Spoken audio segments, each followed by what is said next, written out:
Welcome back. Another episode of Murph Mitise Show. Don't know why I did the fingers, but just thought it was appropriate. It is. In this next song, you must march around the room. Here we go. I know what the fuck I'm doing. Just sit down in the chair. Hey, Yeah, good. good. Tell me how you week. I'm excited. No, I'm going to tell you about my week because it's not as exciting as the segue from the fucking last part. I've been waiting. Is that what you're talking about, a segue? Yeah, yes, man. See, I don't have one. Oh, actually. okay. What was the... So basically, you said in the last episode, if you watched it, we talked about you got angry. I'm getting angry about physiotherapists. Yep. Right? And then you said there were two things you wanted to talk about. That was one of them. We kind of chatted about it for 25 minutes. I had to leave. Yes. And then you said, segue next time. And I was like, all right, cool. I've been excited ever since. Yeah, I've completely forgotten the segue for it. Oh, okay. I'll tell them a week then. If you want me to do Maybe you do that. I'm going to quickly look up the segue. You got what you're saying, but just write it down. Don't look it up. You No. should know about it. Just tell me, Rob, we don't put things on paper. You start talking. How was your week? I've been so I've far. had something else I was going to talk about today. Go. You want to do that instead? But let's go to it. And if it comes back to me, I'll bring up the segue. Yeah, man, whatever. We roll it now. So- End of the year, we're good. So basically, what I want to talk about today was I've had a few new clients come in lately. New younger athletes coming for the first time into a gym, right? Now, what I want to talk about is where do you think athletes, when and where do you think athletes should start in a gym? What do you mean? When and where? When and so Is it not, when as in not what? so much locations, so when is in what age? 98 Henry Beach Road. Marlon. There's some really good strength trainers there. So when is in age, Okay. as in like biological age or Like training athletic age? Uh-huh. Cool. So not even training age because they haven't started training in a gym yet. Oh, So okay. Into Yeah. their sport, how many years into their sport, or what level of sport, Uh-huh. and where should they start once they're in a gym? As in where, like, how would you go about designing a program for them, whatever? Yeah. Yep. So when should they start, and where should they start once they've decided to start in the gym? Okay, so I think if you're looking at athletic development, I think it depends upon the kid themselves and their level of development. But I think they can start as early as they can, right? I would say for me personally, it's like you can start around 7 or 8 in a gym, but it's not going to be the same type of training you would do with someone who's like 15, who's someone who's 25, someone 35. You know what I mean? Yes. So I guess on that, Yep. what do you think would be the better age? To start early on and start teaching them from a real young age? Or go, you know what, go out, experience sport for a bit, figure out some things, and then when you're 14, 15, now come into the gym. Studies showed that multi-sport athletes are better athletes than general in the long run. Yep. And if you've got a great, I say coach or coaching team, like if you've got, either a sports coach and then you've got a strength coach or your whatever that may be, if they've got it that encourages positive development and it's more gameplay and it's more about enjoying and exploring than the earlier. It's 8 or 9. We got a boy in the gym who's 8 years old. You know what I mean? Yep. That's He trains with Emily. that's right. Yep. Yeah. He's got some pretty good foot skills. He's that kid. mad foot skills, right? But that's about making sure he's enjoying the game style. It's not that the game style. The style of training is more gameplay. Have fun, whatever. But also, here's what we want to try and achieve when we're doing that. Yeah. If you're a good coach that is going to help facilitate that, then fantastic. I guess that's then the where do you start? So I guess there's probably the wheres depend on the age. Yeah, exactly. 100%. 100%. So I guess at that younger age of, you probably wouldn't take on too many kids younger than 8. I wouldn't. No. I wouldn't. It's kind of they're still developing. Honestly, basic. me personally, I'm not a big fan of doing it myself. Like, I wouldn't take on younger. No, younger. likewise. What's the youngest you would take on as a client? Personally, would probably be 16 or 14 to 16. What's is it Christian or Christian's brother? Christian's just turned 17. Lucas is the old one. He's 18. Okay. So Christian just turned 17 this week, and then 18. Ollie's 16. Yep. Ollie's like ripped to shit. That dude, he's 16, he's like a 24-year-old's body. Man, he rolls in and I'm like, I'm gonna put a shirt on, put my jumper on, right? Anyway, but Ollie's 16, but he's had years of development. So, personally, it would be, around that age. Before that, if you're looking at, developing movement patterns and like how would I say it, like a holistic style of movement, you could do that. But for me, it's like go out, play sport, play a multitude of sports, work out where you're at, and then coming to the gym once you're starting to either specialize or needing, if there's recurrent dysfunction, like you said with your 12-year-old, there's hip issues or whatever, then you go, all right, we need some specialist help, but that's not from the kid's perspective, that's from the parents. Or the parents or caregivers who are like, we're getting issues here, then we fix it. But I think before the age of, 8 or 9, there's no real need for it. As they develop, if you want to try and, develop the movement patterns, then from, at that time onwards, for me, it really becomes more efficient. What else? I was actually talking to someone about me saying the other day as well. See, again, right? Good changes. It becomes more beneficial as they get a bit older. 14, 15, 16, and they start to specialize, we can go from there. Yep. Yeah. On the I used to say that a real lot. Yeah. Like a real lot. You know how I stopped it? Or like really cut it right back down? Watching these? Speak slower. I know. Because you speak really quickly. Really all quick. All the time. Yes. And I have just got the new team, Marion. Yep.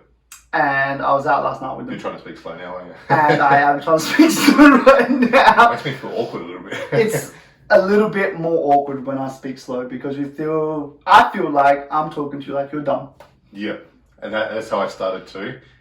But it makes you sound smarter because you're not using all the words. And I'm going to say so much more in this because I'm going to get back on my thing. Yeah. But I was talking to Ollie about this actually, yeah. about the podcast, and I said it's interesting when you watch it back and you can see your mannerisms and what you're saying, whatever. So, but yeah, efficiency. There's a good idea for sport too. What's Looking that? back onto your videos. Oh, always watch film. Play. Always watch film. Great feedback. Always. Anyway, back onto it. Back onto it. So from your 14 to 16, as you start to get into the sport that you might be looking to continue in, then you can go, all right, in the gym, now we can start to provide you a bit more context around what we're doing and why we're doing it. Yep. Which brings me to the question of where would you start? An assessment, okay? An assessment tailored to their goals. Yep. And would you think your assessments would change depending on age as well? Absolutely. Yep. Absolutely. I still know what I want to see. Yep. I still know what I want to test. I still know what I want to get from the session.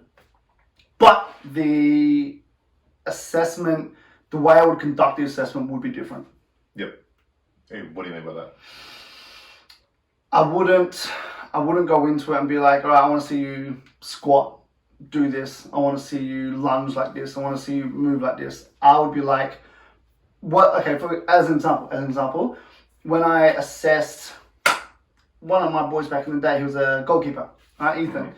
It was more about move. I want to see you move, touch that cone. I want to see you pick this up here. I want to see you just go over there, sit down on that chair. So the cue points are different, but I want to see the movement as a whole before I want to break down the individuals. That way, then they feel like it's gameplay. They feel like they're doing something, and I get to watch. It takes a bit more to, like, from the coach's eye, the watching what you're doing, because you look at microseconds now rather than actually going, okay, squat again. I can watch you another 10 times while you do it. Like, that's wrong, that's wrong, that's wrong. Yeah, again, but that's where the camera comes in handy. Correct. Yeah, correct. So you can slide and make sure you see everything. I love it. I love using the video feedback and the visual feedback. I did it this morning with a client of mine. I said to her, here's your program, go to your gym, send me through videos once you've done the program, right? And she sent me through the videos. And then I was looking at them as they come through. Most of them looked good. One looked a bit average. And I showed it to her. I was like, look, this was you doing this exercise. What do you see? And she goes, oh, like maybe this, and this, whatever. And I say, cool. That's all fine. But now look at this part in particular. And she's like, oh shit, there. And then when we go and do the exercises in the session, she is aware of what's happening in her leg and her hip and her knee. Yeah. So I've probably only got 2 clients that come and see me just for program design. So it comes to me once a month, typically, do the program, take them through it, say, okay, catch you next month, but still use me as a coach in the meantime, Yes. just by sending me ideas or whatever you got. One of them is fantastic. They're both very good. One of them is a bit more competent. The other one is still learning the gym side of things. So she'll send me video of herself. Like age ranges, just for context? The one that's sending me all the videos is, was she 36, 37? 36, I'm pretty sure, actually. And she'll send me a video of herself doing the exercises with her own feedback on herself. And basically, I'm just reading her feedback. Okay. So she'll say, look, this is my hip thrust. This is what I think I need to correct based on what I've just seen on myself. Fantastic. And pretty much I'll go, you're right. Send the emoji back. And then I'll say, like you just said, yep, all that's correct. But also look at this frame at this point. Yep. This is going on, correct that. Yep. And she can go away and do that. I think it's, video, 100% useful. Even with the client on the day, take a video of what they're doing, turn around and show them, see this point here, go back and do it. Good to go. Perfect. Yeah. Excellent. Great feedback design. The second client. Second client. You said you got 2 clients do once a month. Yeah, he's more athlete based. He's good to go, or he just doesn't like talking to me in the month that we don't see each other. Okay. One or the other. He comes back and he's pretty good to go again. Okay. You know how sometimes you have clients that are just low maintenance. They just don't ask a lot from you, and they're just happy with whatever you give them. Yeah. That's him. Okay. It's like, cool, this is your program. Yep, awesome, love it. Go away a month later. How'd you go? Fantastic, awesome, let's go again. Yeah. This is your program. Cool, love it. See you next month. Cool, dude. Cool. Yeah. Excellent. That's brilliant. It gets that whole ebb and flow of, you got those clients and you got the other ones that just want everything all the time, constantly. Give me everything you've got. Yeah, I'm just thinking of my client load. And, I get mine's differing personalities. That's a given. That's a huge given. Yeah. Massive. And Which I think is good in the industry because it keeps you engaged. on the ball, it keeps you engaged. On your toes. Because you can go from like this personality to this personality to this personality in 3 sessions. Yes. Within 3 hours. Within 3 hours. Yeah. Yeah. One of my old clients, Yana. You met Yana. You know Yana. Little Asian girl, did her ACL. Rock climber. Way back in the day? Way back in the day. Yeah. One thing I used to explain to her was the way I coach. Mm-hmm. Now, I am who I am, right? And there's like, this is me, right? But when I get into coaching mode, you still get elements of me, but I adapt to the client, right? And you've seen. Yeah. And when I was explaining it to her, I said to her, because she was interested, she was like, oh. She the doctor? Yeah. Yeah. Yeah. And she's like, why do you do this and how do you do that? And how do you coach me compared to other people? Blah, blah, blah, blah, blah. The full thing. And one of the things I mentioned to her is where I position myself when I'm coaching you is different to where I'll position myself when I'm coaching someone else. Yeah. She's like, what do you mean? I said, well, okay, put it this way. You're a small Asian girl who is a little bit, at the beginning, apprehensive of gym training, right? I'm a tall, extroverted white dude. I'm not going to stand directly in front of you. Or over the top of you. Or over the top of you. Or even stand up when I talk to you. I'll always be like, touchdown, chat, eye level, right? Yeah. I said, but I'm not going to stand in front of you when I do that either. So I would always stand off to the side a bit, 45 degrees, so I can kind of see things happening. I'm not going to be right around the side when I'm watching, say, whatever you exercise do. I'm not going to be right on the side because then you may or might not be able to see me here. So you need to feel comfortable that I'm here. And this is what I worked out through our initial assessment and chatting and whatever. I need to be in this kind of zone for you to ensure you get the best out of your session. You know I'm there, but I'm not in your face and what do you call it? Intimidating. But I'm still around and we're chilling. Yep. Some people I'll be like up in your business because that's how they want to be motivated. You know what I mean? Sometimes I'll reduce my voice or my pace. Pace stays the same. Reduce voice or tonality and how I'm talking, because it depends on the person. Yeah. And that's what I love, how much it can change. I don't realize it. I don't realize the difference. Mm-hmm. And it was funny because one day Yana was in and she said to me, she sat in for 3 sessions. So she trained and then I think she went and got a coffee or something and then hung out and we were kind of chatting. I was working people and she was hanging out and she was like, it was so different to see you with someone else compared to you with me, compared to you with the third person. Yeah. Because you changed completely. Yeah. And I was like, I loved it. It's so recently, as you know, I went for a role with a sporting team. No names. Not yet. And one of you had to list skills that you had. Yeah. And just like their own website and the application site. Oh, you had to list skills. yeah. And one of my skills that I listed, which I don't think I would see too often, I don't know, assimilation.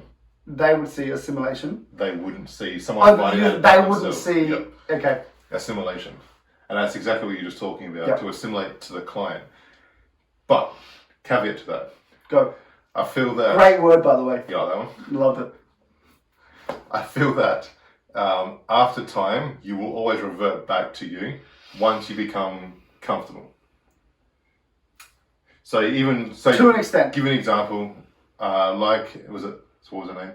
Yana. Yana. I was going to say Alana. Yana. Alana's another one. Alana's another one. Like Yana, I've had those quieter kind of clients, pretty chilled out. And I'll do the same thing. Yeah, completely different. You always make sure you're in their line of sight, but not in front of them, intimidating, all that sort of stuff. But after a while, after like 6 months, 8 months, a year, Murph starts coming out. Josh starts coming out. You don't feel? No. I find what it is you're working with that person. Like I won't go, like if you see me now, with clients I've been with for like 4 years, right? So Elsa, I had Elsa this morning, right? From the Elsa Curls. Elsa Curls. Dad Elsa. The right? dancer. Great exercise. With Elsa, I've trained Elsa for like 4 years now. Yep. Right? And I'm still me, Yep. but I change how I talk and what we talk about and where I stand, whatever, to be with her, right? So it's not going to be like Josh comes out, like, this is who I am, blah, blah, blah. Like, no, like, this is how we respond in communication. Yep. You know, and I would say that's how I would always do that. Like, if Yana came back now, even though I've known Yana for like 8 years, I would still position myself exactly where I will be because she's still got to feel comfortable. Yep. Yep. In the session as a person, because that's your personality, that's your upbringing, and that's how you think about things. You know, it's your environment. The environment has to be conducive to the training session. Yeah, of course. You know what I mean? They need to be comfortable so they can get Yeah. Yep, I understand that. So what we're talking about in regards to, this is a massive tangent. Yeah, you're asking me like when and where would I get gym athletes and where would I start in the gym? We just went way off of that. Yeah. But that's important as well, obviously. Yes, To environment assimilate is to the kids, or to the person, because we were talking about kids just then, but you know, kids to now, I guess, you spoke about how you would, when and where you would start kids. 8 years old, you probably prefer them out in the field, out in the courts, doing their thing, exploring. learning about their bodies and that sort of stuff. And I agree, like, I don't like taking on that age. Around the 14 to 16 mark, I think is good for me. Yep. I enjoy that point, especially if they come in and they already got some build to them. Yep. And you can tell, like, your first session, you come in and they're lanky and all over the place, and you're like, this is going to be tough. Yep. Trying to teach them how to move again, how to move properly. Some of them come in like Brayton, 14-year-old basketballer. He walked in and he's confident the way he moves his body already. Cool, we're going to work together. This is going to be good fun. And that's what I like, that kind of age group with that development already. Yep. We still sort of start at the same point of teaching them how to move the way I like movement. Yep. The correct style of movement that way, but it just makes it a lot easier when they already know their bodies. Yeah, Been of course. playing basketball for as long as he has already. Okay, so next age group up, Yep. we're going to like later teens into early 20s. Yep. Let's say they haven't started a gym yet, because it's true. Some Still athletic or just general pop? No, as well? we want to stay with athletes. Okay. Yep. Cool. So they're not professional, obviously they would have been in the gym already. So they're athletes. They still train a lot. They still play whatever sport they're playing, but haven't really gone into the gym too much yet. Where do you start? Assessment. Of course, we're not going to the assessment side of things. I thought it was a trick question. Like if I said I start them on, hip thrust, you'd be like, what about the assessment? We haven't assessed it yet. What's going on? You're just guessing. I would start them. Yeah. If you can use assessment, is it going to be different? At that age group, a little bit. It'd be a Yeah. little bit. It'd be a progression of, but I still want to see the same stuff. Yep. It's just how I facilitate would be different. Yep. I like what you said before as well, going back a little bit about looking at movement as assessment, not just like static posture. Yeah, it's good, but you don't stand still on the field. No. You want to see how they can move, doing what they would do on the field. So your goalkeeper, you got him probably moving laterally a fair bit, jumping, getting up off the ground. Help me out here. Yeah, that's Soccer stuff. Soccer stuff. Saving goals. European football stuff. And basketball is the same thing. I set up drills so I can see what they're doing on the court in the gym. Yep. Okay, cool. You do look slow laterally. We need to pick up on that. But yeah, I mean, static posture is important. But I think more important for an athlete is the dynamic posture. How they're moving and how they can hold their bodies. I've actually moved away. I know we were taking on a tangent. I've actually moved away from doing a lot of static postural stuff. Oh, it's a photo. Yeah. Let's move on. Sorry. You're about to get another text message. You're gonna get a text. We discussed this in the last episode.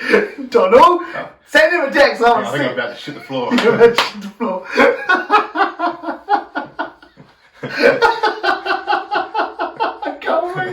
I can't wait for this. It's so good. We should get out though, because we know it's coming, right? We're gonna put it up like here. Anyway, another tangent. Damn it.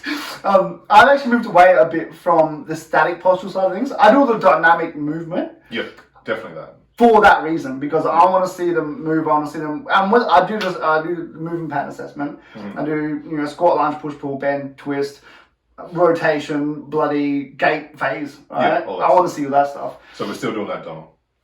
Both still doing that. I didn't get no text message. I need one. You said you moved away from static, and he might come back at you. I did move away. I moved away from static like standard because I won't actually do it with a plumb line or a photo now. Yeah. I kind of just watch. I'll do a breathing assessment, so lay on your back on the floor, check that stuff out, and then I'll get them while they're standing there. I won't actually get them on a plumb line. Reason being, number one, time factor, right? Number one, but it doesn't even take that long. But for me, it's more like awkward factor. So I want someone coming in and be like, take your clothes off, get down to your, sports bra or your, your shorts or whatever. I want to see it. I'll kind of go, all right, we're going to be in, I want to see you move. And I'll be like, okay, cool. Chap here, shoulder there, elbow here, hand rotated in, feet stance here, I'll make those notes as I go in. And then as we go into the assessment, I can see that's leading to this, that's leading to that. Rather than doing the full thing. I have thought about bringing it back a bit more for next year, and something I want to teach my trainers and teach my coaches to do, because they have to learn your stuff. I have said to Emma, I want her Emily to go out and do the check exercise coach stuff, so she can learn that. But I think it'll be beneficial to bring it in, because I want to push the sporting side of things forwards a bit more as well, because this is another tangent of how when I got into the sporting clubs and sporting teams and sporting I don't know if you're going to situations. Something else I want to talk about at some point. You know what, we'll bring it up now, we've got time. Right? The lack of proper conditioning, coaching, postural understanding and dynamic actions was so low.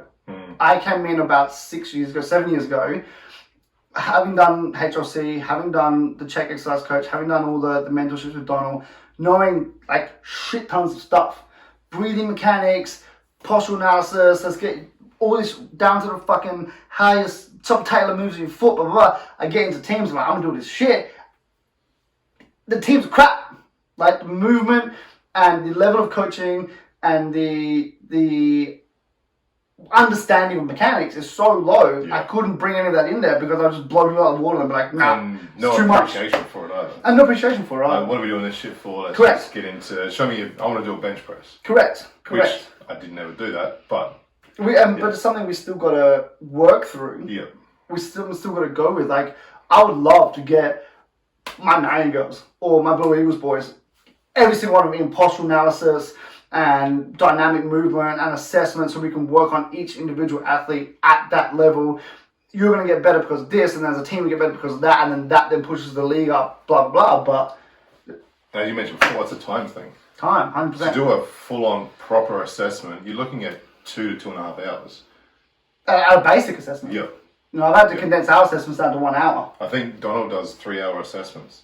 He used to do 7. 7-hour assessments. I think it was used to do 7. He could tell me in his text message. Yeah, when he has a go at me. I'll let you know. Yeah, but I think you used to do 7, but 3 to 4 hours. So an athlete won't do that. They won't stand there for 7 hours and... Financial cost, number 1. Boredom, number 2. Understanding the value, number 3.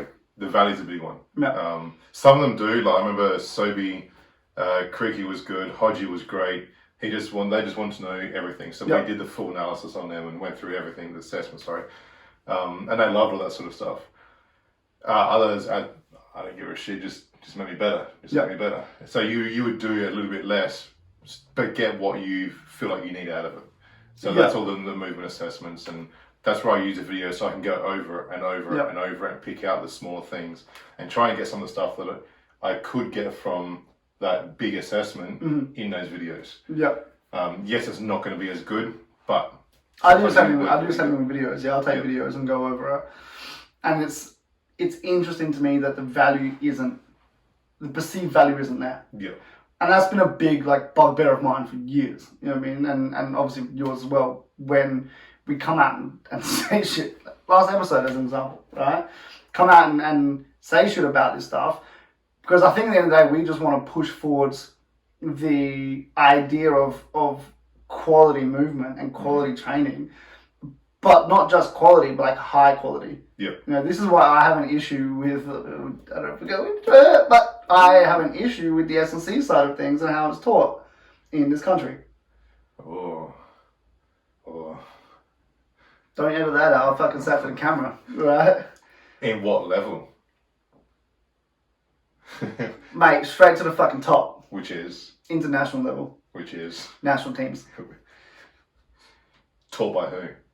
What do you mean? Who's teaching this level? Mate, just get out there. I'm not going that far, okay? I'm not going that far just yet. Not there yet. Just yet. But know there is a level that's not teaching as good as they could be.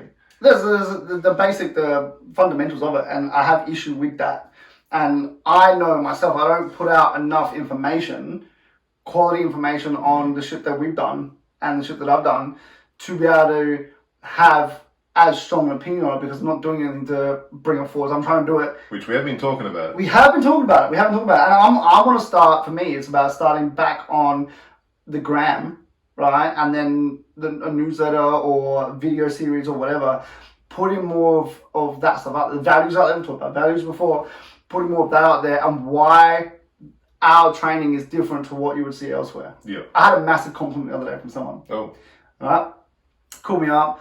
Hey, I need to do some mentorship hours for this association. Can you look after me? No dramas. Right?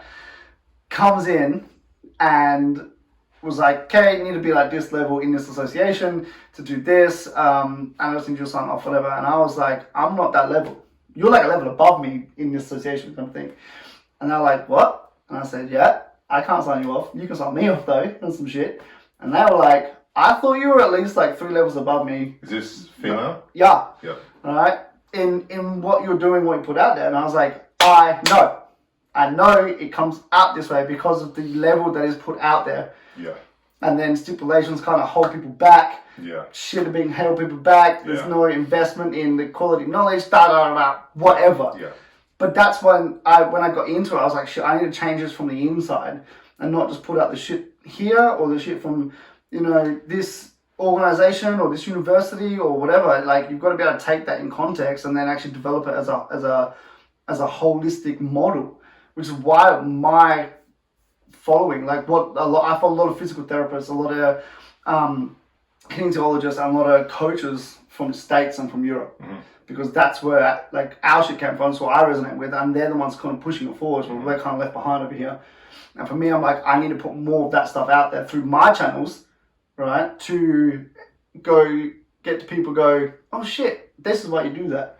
I can do it in the gym, and I do it in the gym. Every session, every fucking week. Our clients know the difference, the importance and the difference that we put into our compared to other stuff. Yeah. Sorry. And for me, I'm like, okay, I was thinking about this last night. I'm like, how do I take what I'm doing and put it out there more? Because at the moment, I haven't got the time to do that, and I'm going to make the time to do that. Yeah. Now.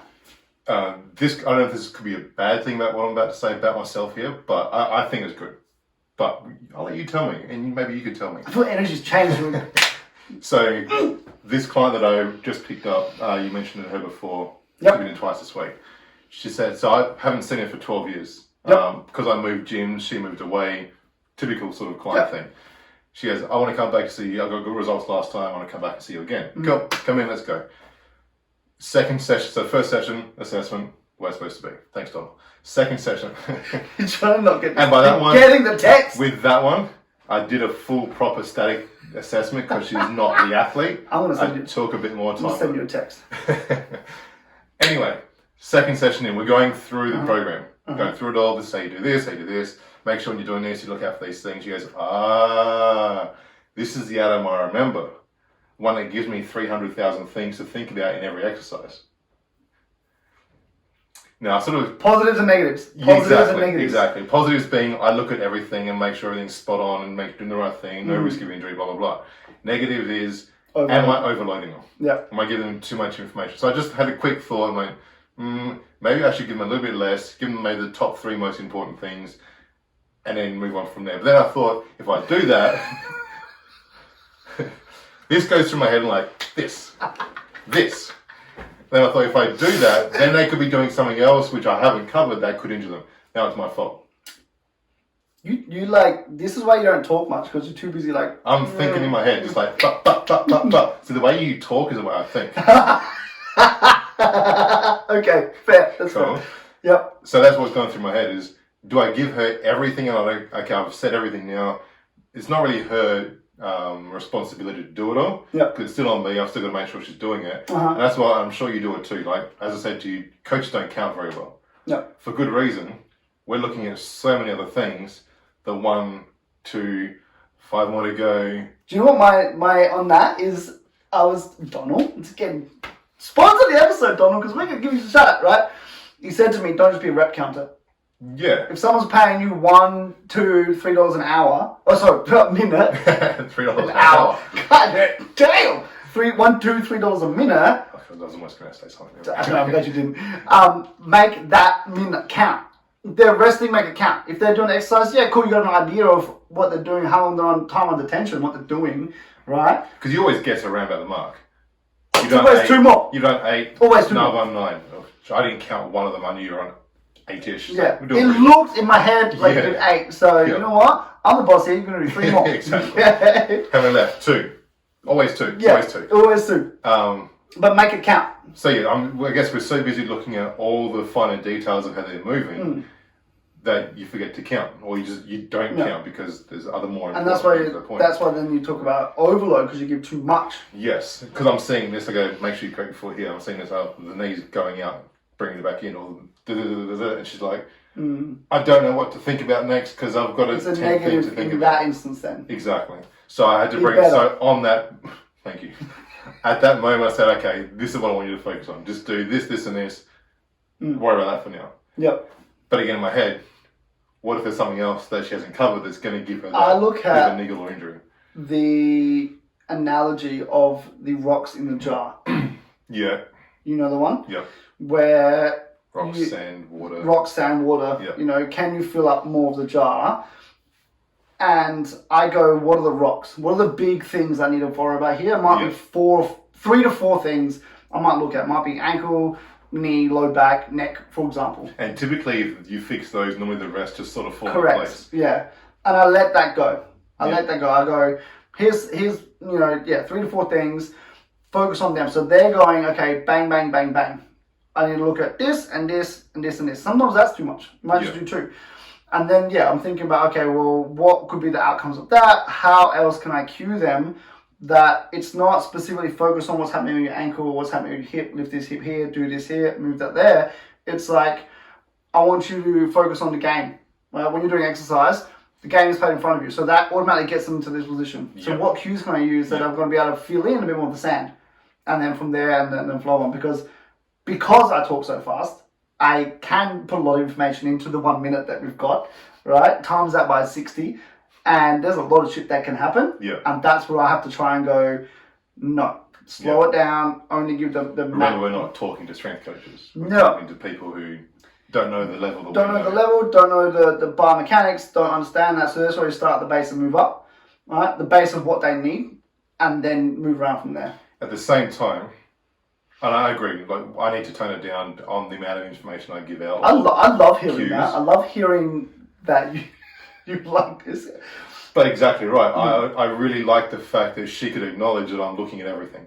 And she acknowledges that Murph cares enough to just give me every bit of information because he wants me to do the best thing possible. So I like that. What's going through your head right now? Like, yeah. Does that make sense what I said? Yes.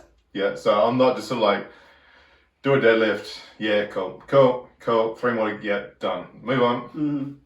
No, I'm looking at everything all the time. Yeah. And because I want to, this is what I tell my clients the very first time I see them, like for a brand new client. It's not only do I want you to get your results, but I want to educate you on what you're doing. 100%. I want to make sure you understand what you're doing, why you're doing it, why I've given it to you, the purpose of it. So you're not just doing exercise for the fun of it, you're doing it for the intent of getting better at something. And I guess that's why I inform them so much about so many different things, because it gives them the exact idea on why they're doing it. I think a more informed person is going to get a better result. Do you think you could inform them better if you delivered the rocks and rather than the sand? Yes.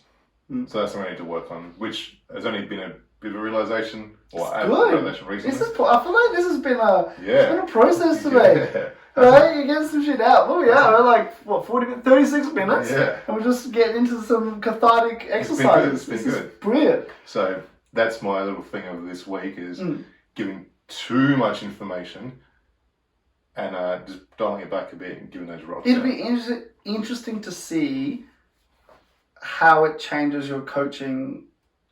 It'd be interesting how it changes your coaching, and then potentially how it changes your coaching philosophies, how you deliver them.